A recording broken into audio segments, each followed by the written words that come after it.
వెంకటేశ్వర వ్రతకల్పంలోని మొదటి అధ్యాయం. శ్రీ భగవాన్ ఉవాచ. భగవంతుడు చెప్తున్నాడు, కలియుగములో ఒకానొక శుభముహూర్తాన సాక్షాత్తు భూలోక వైకుంఠమైన తిరుమల కొండపై విశ్వపతి అను భక్తునికి శ్రీనివాసుని రూపంలో వెలసి శ్రీ వెంకటేశ్వరుని భక్తునిచే కొలవబడుతున్న శ్రీమన్నారాయణుల వారు శ్రీ వెంకటేశ్వర వ్రతకల్పంగా ప్రసిద్ధి పొందే ఈ వ్రతం గురించి గ్రంథం రచించవలసిందిగా అనుజ్ఞయించి ఈ విధంగా చెప్పసాగారు. ఓయి ప్రియభక్త, విశ్వపతి నామధేయ, నా ప్రియభక్తుడు అయిన నీకు ఇప్పుడు ఒక విశేష వ్రతకల్పం గురించి చెప్తున్నాను. ఈ వ్రతం నాకు అత్యంత ప్రియమైంది. అందరూ ఆచరించడానికి ఎంతో సులభతరంగా ఉంటుంది. కలియుగంలో మానవులు తమ తమ పూర్వజన్మ ఫలాలను అనుభవిస్తూ తిరిగి అనేక పాపకర్మలను అనరిస్తూ అనేక కష్టాల పాలవుతున్నారు. వీరిలో నా భక్తులైన కొందరు వారి వారి కష్టాలను నివారించవలసిందిగా వెంకటేశ్వర స్వామిని అంటే నన్ను వేడుకుంటున్నారు. ఎన్నో వ్యయ ప్రయాసల ఓర్చి తిరుమల యాత్ర చేసి నన్ను దర్శించుకుంటున్నారు.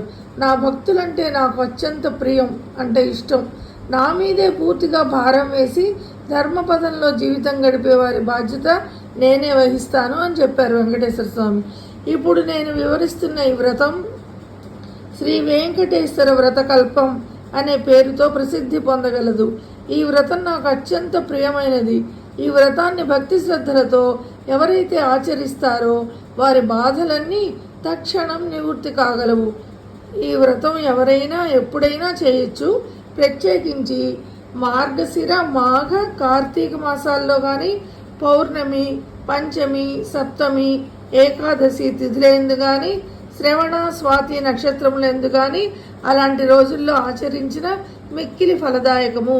ఈ కలియుగంలో నా భక్తులైన మీరు అనుభవిస్తున్న కష్టాలన్నీ నాకు తెలుసు. మీకు ఎప్పుడు ఏ కష్టం కలిగినా, ఏ ఆర్థిక సమస్యలు కానీ, ఆరోగ్య సమస్యలు కానీ, ఎటువంటి సమస్యలు కలిగినా, ఉద్యోగ వ్యాపార సమస్యలు కానీ కలిగి మనశ్శాంతి లేనప్పుడు ఈ వ్రతము ఆచరించిన ఎడల తక్షణమే ఆ కష్టాలన్నీ తొలగిపోగలవు. మరియు మీరు మీ ఇంట ఏ శుభకార్యం తలపెట్టినా కూడా ఈ వ్రతం ఆచరించిన ఎడల ఆ శుభకార్యం నిర్విఘ్నంగా జరిగి 1000 రెట్లు శుభప్రదం కాగలదు. ఈ వ్రతం ఆచరించిన వెంటనే సకల సుఖశాంతులు, అష్టైశ్వర్యములు లభించగలవు. ఉదయం కానీ సాయంకాలం కానీ ఈ వ్రతం ఆచరించవచ్చు. ఈ వ్రతం 5 అధ్యాయాలతో ఉంటుంది. ఈ 5 అధ్యాయాలని భక్తితో పఠించాలి. మీ స్వగృహమందు కానీ, వసతి గృహంలో కానీ, నా ఆలయంలో కానీ, ఏ పుణ్యక్షేత్రంలో కానీ